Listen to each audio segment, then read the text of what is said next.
पार्वती जी ने शिव जी को प्राप्त किया। समय बीता, मां आद्यशक्ति जगत जननी जगदम्बा पार्वती जी ने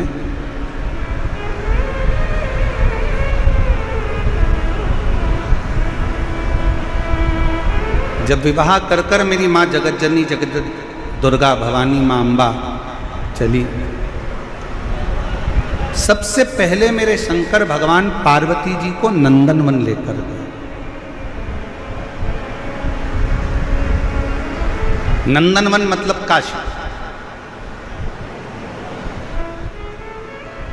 भगवान ओगड़दानी सबसे पहले पार्वती जी को काशी, काशी मतलब महाशमशान, क्यों लेकर गए? शिवजी पार्वती जी को बताना चाहते थे, पार्वती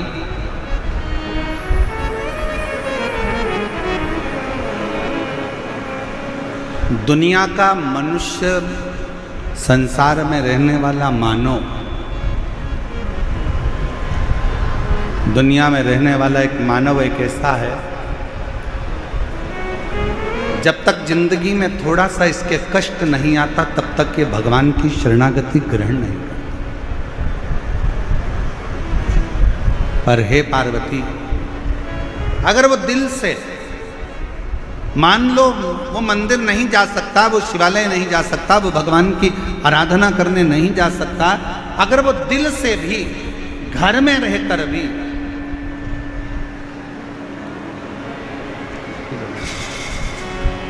अगर दिल से आराधना करे, दिल से अगर विनय, दिल से अगर पुकार, घर में रहकर भी अगर वो आराधना करे, घर में रहकर भी यदि वो पुकारे, घर में रहकर भी अगर वो भगवान की अविरल भक्ति के मूल बिंदु का स्मरण करे, शिव कहते हैं तो भी मैं उसको स्वीकार कर लेता हूँ, तो भी मैं उसको अपने अंदर उतार लेता हूँ, उसको स्वीकार कर लेता हूँ। शिव कहते हैं तो भी मैं उसको स्वीकार कर, स्वीकार कर। और ध्यान देना भाई, दिल्ली की मेरी जीजियों और मेरे जीजाओं से निवेदन है, मेरी बेटियों से बेटाओं से निवेदन है, आज का समय बड़ा विचित्र है, बहुत विचित्र।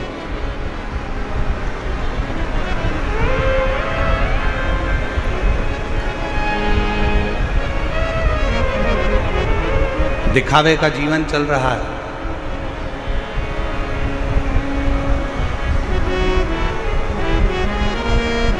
उस दिखावे के जीवन में लोग भगवान की भक्ति में भी दिखावा कर रहे हैं,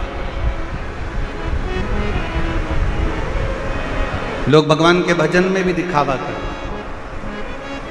पर शिव महापुराण की कथा कहती है शंकर के सम्मुख में कोई दिखावा नहीं आता, कोई दिखावा नहीं।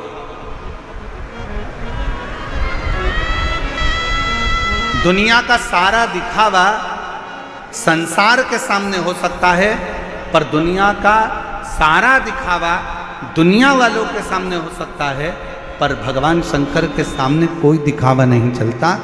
शमशान में जाने के बाद कोई दिखावा नहीं होता, वही लकड़ियाँ, वही कंडे और वही बॉडी शरीर और वही अग्नि, जहाँ पर मनुष्य एक राख का ढेर बन जाता है, वही शरीर।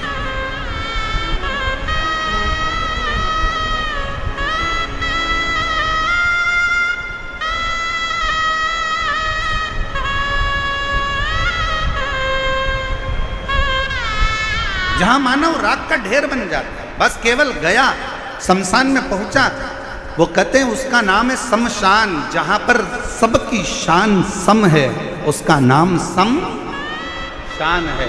अमीर भी जाता है तो बांस पर, गरीब भी जाता है तो बांस पर, अमीर भी जाता है तो घास पर, गरीब भी जाता है तो घास पर, अमीर भी जाता है तो सफ़ेद कपड़े में, गरीब भी जाता है तो सफ़ेद कपड़े में। दुनिया के लोग कितना भी अच्छा शॉल पहना कर ले जाएं, पर आखिरी का जो वस्त्र रहता है वो श्वेत और लाल ही रहता है।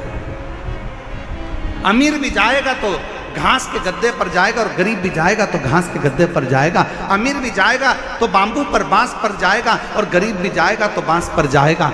अमीर भी जाएगा तो राख का ढेर बन जाएगा और गरीब भी जाएगा तो राख का ढेर बन जाएगा।